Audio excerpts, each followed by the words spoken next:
Hey. Trips that you plan for the next whole week. Bands too long for me. So cheap, being flex OD, sex OD. You got it, girl, you got it. Hey. You got it, girl, you got it. Yeah. Alright, so today's plan was to actually take you guys through a little day in the life and kind of like review on the Sony ZV-E1. I've had this camera for about 2 weeks now and I've been using it almost every day, and kind of show you guys what I use it for and just my personal experiences with it. Now, I'm not like a pro, what would you call it? I wouldn't call myself like a full-on like product reviewer, I guess. It's just my own personal 2 cents and my experiences with using this camera, and I figured I'd just share it with you guys. But yeah, like I said, this morning's plan was to actually go to a coffee shop and get a little bit of work done, but it's been drizzling a little bit. Honestly, it's June already and I still haven't seen a full day of sun, and I'm getting a little worried. Summer's not looking like what it used to look like. I'm almost pretty sure around this time last year I was able to wear like shorts. I don't know what's going on in San Diego, but we got to get it together, man. I got places to go.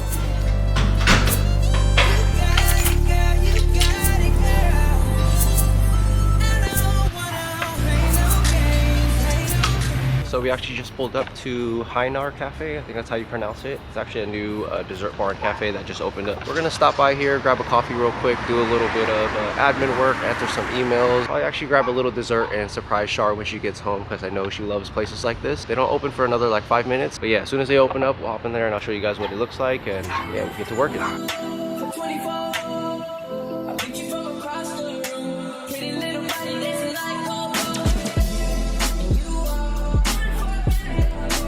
Ice, please. Ice. And regular milk is okay with you? Here we don't charge extra for alternatives. Let's do all. Oh.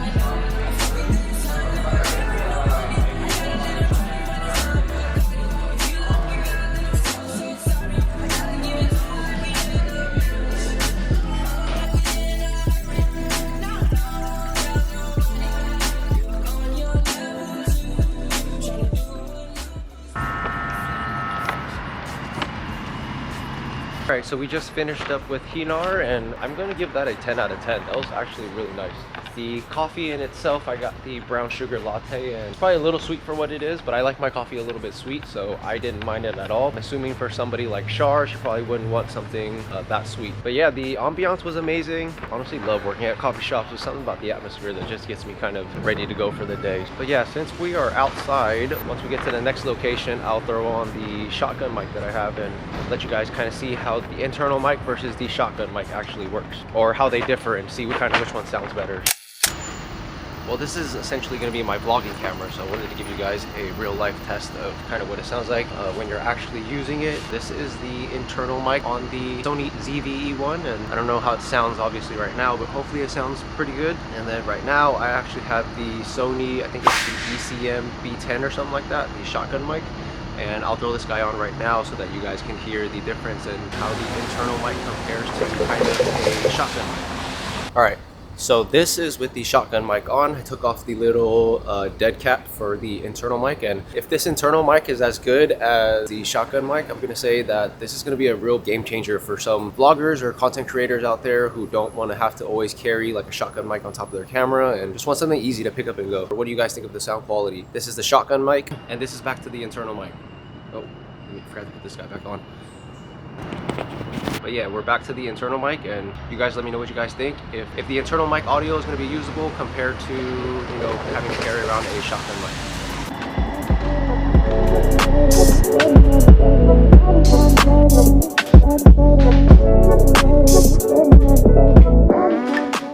Alright, so we just got back home and I wanted to show you guys real quick what we got at Hinar. So like I said earlier, they're like a dessert bar slash cafe. The owner actually said they've been open for like 28 days or something like that. So yeah, I'm pretty excited. We have a new coffee shop to go to, and as you guys can see, the aesthetics inside were like on point. So I'll definitely be adding this shop into my list of like coffee shops to like work from or just hang out at. But I wanted to show you guys the desserts we got. So I pretty much got these for Shar. She's a sucker for like desserts, bake shop, you know, anything baked goods essentially. So she was a little bummed that she wasn't able to come with me today because obviously she has work, but hopefully these will cheer her up later. This one is like a Biscoff cookie crumble with vanilla custard and fruit. And I believe this one is like a tres leches, something like that.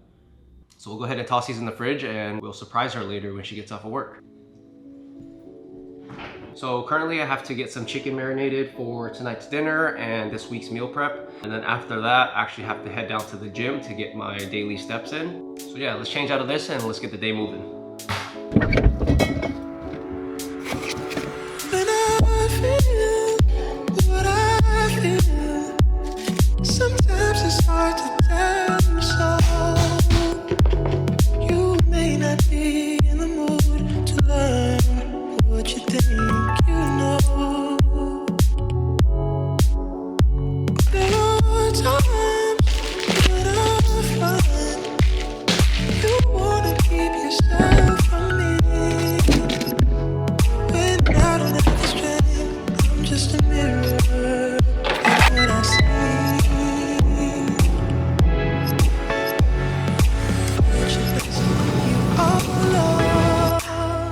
Oh man, just finished up that 30-minute walk. And let me just say, do not sleep on walking. Walking sounds like it's very like stagnant, easy or whatever, but the key is to go at a good pace and also at an incline. Back when I still had the shop, I would have my dad walk pretty much every day because, you know, I think it's important to keep the body moving as you get older. The older we get, the less active we are. So I make it a priority for my parents to at least do like a little walk around the neighborhood or something like that, just to kind of get their heart rate up and to, you know, strengthen the muscles and the bones. And yeah, I truly believe in movement for longevity, no matter like how big or small the activity, as long as you keep it moving. So yeah, we just finished up with that walk. I'm actually gonna do some abs since we're down here already. So yeah, we're gonna head back upstairs after, eat our lunch, and then kind of relax a little bit before the rest of the day. So.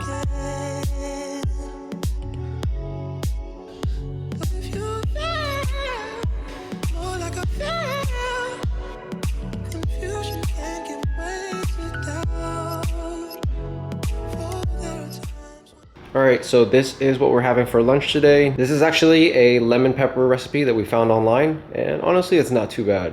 And some broccoli. All right, guys, really quick before I forget, I actually wanted to show you this camera clip that I got recently, probably like 2 days ago. This camera clip is from PGY Tech. And essentially, it's like a little quick release that you can put onto your backpack so that you can keep your camera outside without having to put your camera away, you know, taking your backpack off, taking your camera out and all that stuff. The clip looks like this. Clamp that onto anything that has like a strap or something. These teeth actually grab and lock it in. So I'll show you guys how that works real quick. Depending on how thick your strap is, you can adjust it. So for mine, that second hook is pretty good and it just locks into place like that. And so there you go, you have your camera clip ready to go. This is my A7 IV. Obviously you need their quick release plate to be able to use this system. Obviously it's better to have your camera out most of the time just so that you're not missing any shots and you're not having to take your backpack off and having to like unload and load and all that stuff. With this, you just clip it in and you're good to go. That's not going anywhere. And then on the side, it actually has a quick release. Also, if you turn it, it locks it. I love these things. These are so useful. Before this PGY Tech one, I had the original Peak Design clip, but I recently got into this PGY Tech one because I bought their Mantis Pod, and their Mantis Pod actually comes with a little clip, so I figured it's easier to just stay within their ecosystem because then everything else ties in. Like if I want to go from this quick release to my tripod, like that's it. Tighten it down and we're good to go. Like easy as that. But yeah, I love this thing. Highly recommend. All right, since we have the A7 IV out, I figured it would be a good time to kind of compare both cameras a little bit and explain to you guys how I plan to kind of use them together. Also, as you guys can see, this is where I keep all my lenses and gear. If you guys want to see all my camera equipment and like everything I use from like tripods and stuff like that, drop me a comment below. So I actually bought the ZV-E1 as a main vlogging camera so that I don't have to carry around my A7 IV everywhere. This camera is a little bit bigger than the ZV-E1, so it definitely raises a few eyebrows when we're out and about with it. People don't really pay you too much attention when you have like a smaller setup. I remember back when I had my Canon 6D, that thing was hefty, and every time we would go out and shoot with it, people would think you're like a professional photographer. Like security would even come and stop you. We top flight security of the world, Craig.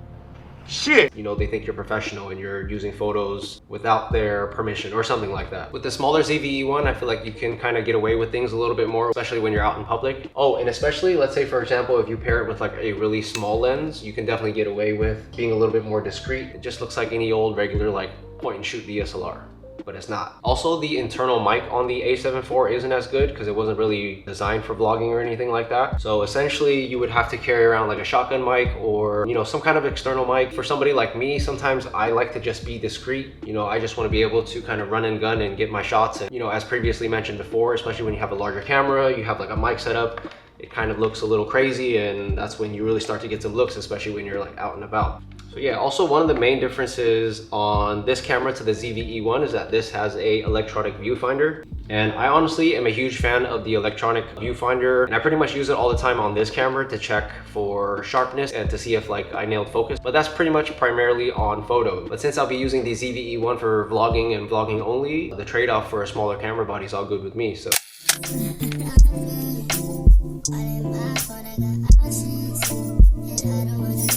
alright, sorry if it's a little bit noisy, but obviously we're outside, and I wanted to show you guys just how well this camera performs in low light. That's probably one of my favorite things about this camera, is the fact that it handles low light so well. Currently, I'm shooting at 1/60th of a second, 1.8 f-stop, and the ISO is at actually 25,600. So yeah, this camera blows me away with its like low light performance. You can tell from the background, it's like completely dark out here, and this footage is still going to be usable. Amazing. Char's currently inside taking a shower right now. As soon as she comes out, we're actually going to be making these money lays for my nephew for his, I think it's his 8th or 9th grade promotion. Oh, I still haven't told her about the dessert. So let's go back inside, wait for her to get out the shower because it's cold as hell out here. I'm going to teach you how to make a money lay with dolphins.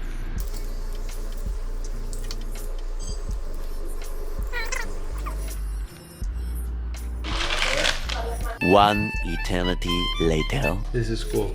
We did good. It only took us like 2 hours. Yeah, I can't believe you didn't see it. No, I didn't. Oh my god. Alexa, stop. So I can learn. Did I sell the device you expected? Yes, good job. Great. Man, Alexa be playing me sometimes. Sometimes she gives me the craziest response. Sometimes she'll hit me with a sure, and I'm like, sure, what the heck? But anyways, so I just wanted to gather my final thoughts for you guys on this camera. And first off, I just want to say that again, I'm not a product reviewer, and this video was not intended to be anything like that. I don't have all the facts about this camera, and I've barely scratched the surface as far as like the specs and even the new AI features that's been built into the cameras. You know, I just wanted to give you guys my initial impression from using it for the last 2 weeks. So if you're looking into buying this camera, I definitely recommend you guys do a little bit more research on it and don't take just my word on it. But overall, I'm starting to really love this camera, and the fact that it's pretty much the same sensor size as the FX3 or the A7S3, but in a smaller body is a huge win in my opinion. But yeah, the sensor is seriously a low light beast, as you guys can tell from the clips that I put up from last night, and the image quality is ridiculously good. Currently, the highest frame rate you can shoot at is 4K 60. Hopefully in a future update, we're going to be able to get up to 4K 120. Hopefully that comes out soon. And one final thing that I wanted to touch on that I think everybody is concerned over when it comes to Sony cameras, like even on my A7 IV, is the overheating issue. So does the Sony ZV-E1 overheat at all? In my personal experience, in the last 2 weeks that I've been shooting, you know, the camera does get a little bit warm, but I haven't had the overheating icon pop up on my screen, so I think that's a good sign. But then for me, I'm shooting mostly like little burst clips. I'm not really sitting here for like 10-15 minutes with the camera running and not doing like, you know, long takes, especially while vlogging. Like I said, for me personally, I haven't had an issue with overheating, and knock on wood or whatever that it doesn't happen. But I know that on my A7 IV, it tends to overheat a little bit quicker, so I'm gonna also assume it depends on like your environment where you're shooting, or just in general what the temperature is and like humidity or whatever, you know. But yeah, this camera retailed at $2,200 before tax for the body only, and you guys let me know in the comments what you guys think of it. I think that's gonna do it for today. I hope you guys enjoyed today's video. You know, I think it's about time I get up out of here and do some stuff. I don't know what I gotta do yet, but we gotta go do some stuff. All right, y'all. Peace.